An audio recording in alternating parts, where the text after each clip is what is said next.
Le béton ciré, c'est sa spécialité, mais il est surtout connu dans la région pour ses luminaires. Il crée aussi des meubles et décore des intérieurs. Lui, c'est Sébastien Druy, artisan designer fort bachois aux multiples facettes. Enfant du Cru, il commence sa carrière en Lorraine, se fait connaître en Sarre et s'exporte désormais dans le sud de la France, au Luxembourg et en Suisse. Quel est son quotidien d'artisan designer? La réponse dans ce portrait signé Marie Luff. Deux nouveaux salons en préparation. Un premier à Mondorf-les-Bains, dédié à l'artisanat, et un deuxième en Suisse qui regroupera une centaine de créateurs européens. Sébastien Druy imagine et conçoit du mobilier et des luminaires depuis une quinzaine d'années.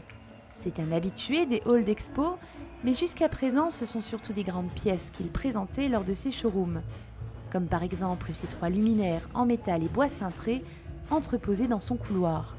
Elles ont fait plusieurs salons, elles m'ont servi de vitrine pour générer justement de la curiosité, des contacts et souvent donner naissance à des modèles uniques. La création sur mesure, c'est sa spécialité. Récemment, un cabinet médical sarrois l'a contacté pour qu'il imagine un luminaire adapté à une de leurs salles de relaxation. De cette demande est née cette dalle lumineuse en plexiglas diffusant. Il y a de plus en plus de monde qui cherche à personnifier en fait son intérieur et donc à avoir une pièce qui soit une pièce unique ou une pièce en série limitée. Mais voilà, il s'agit aussi de vivre de sa création. Les salons auxquels il a participé par le passé lui ont surtout fourni un réseau de clients potentiels. J'ai rarement d'achats compulsifs sur le salon directement. Donc le fait de déclencher un rendez-vous, le fait de déclencher éventuellement un choix de matériaux, un choix de modèle, décale la vente, bien qu'elle ait lieu, elle est décalée dans le temps. Alors pour les 2 salons à venir au Luxembourg et en Suisse, le jeune designer change de méthode. Les grandes pièces resteront à la maison.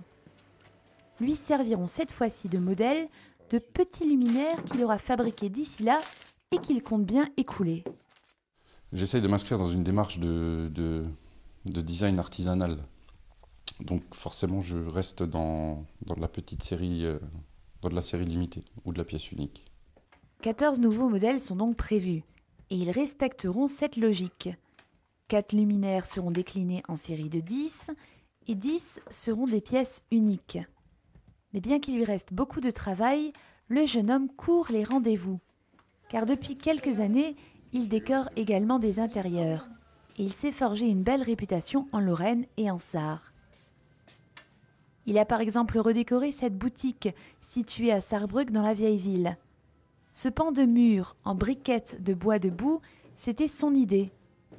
Quant au mobilier en béton ciré, il apporte une touche industrielle au lieu. Très bon décorateur, voilà, très pro, rien à redire. Sébastien Druy conçoit également des salles de bain. À la fois designer et décorateur, le jeune homme se définit d'abord comme un artisan qui façonne la matière. Béton, céramique, verre, bois. C'est des matériaux qui m'attirent d'abord par les textures en fait, et par les effets qu'ils génèrent dans un intérieur, parce qu'ils peuvent s'appliquer en différentes teintes, parce que le mariage des deux peut constituer un contraste tant d'effets que de couleurs. Contraste que l'on retrouve dans ses créations. Ces 2 activités ont beau être distinctes l'une de l'autre, elles se croisent régulièrement. Ses premiers meubles, par exemple, étaient en béton cellulaire optimisé. Mais lassé de ce travail dans la masse, il commence à s'intéresser au béton ciré, qui est en fait un revêtement. Très rapidement, il devient un spécialiste de la question. Le béton ciré lui inspire de nouveaux meubles et il obtient l'agrément pour poser ce revêtement dans les salles de bain. Il gagne ainsi la confiance des professionnels. Je pense que c'est surtout l'approche qu'il a de la matière. Nous, on est dans une expo où on n'a qu'un public qui est sensibilisé vraiment à une approche matière, entre la pierre, les émaux, la mosaïque. Et Sébastien a une manière d'appliquer le béton et de l'interpréter qui est, jusqu'à présent, j'ai rencontré personne qui vraiment le sentait de cette manière-là. Décorer des intérieurs l'éloigne de son atelier et l'oblige à passer beaucoup de temps sur la route et au téléphone. Mais cette activité lui assure une deuxième source de revenus, car travailler comme artisan décorateur lui permet de financer ses créations, notamment les plus onéreuses. Je travaille sur un projet de lustre pour l'année prochaine qui devrait faire 2 mètres de haut, qui là va partir dans des tarifs nettement différents, d'autant plus que je vais faire appel à des souffleurs de verre.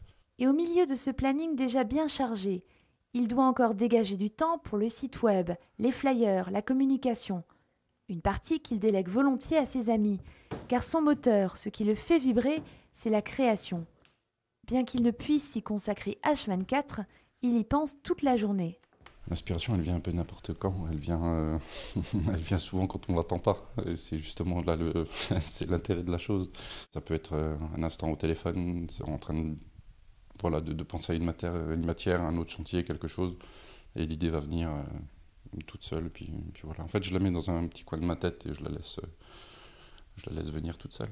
Adepte du minimalisme et influencé par l'école du Bauhaus, le jeune designer recherche sans arrêt l'équilibre à travers la forme.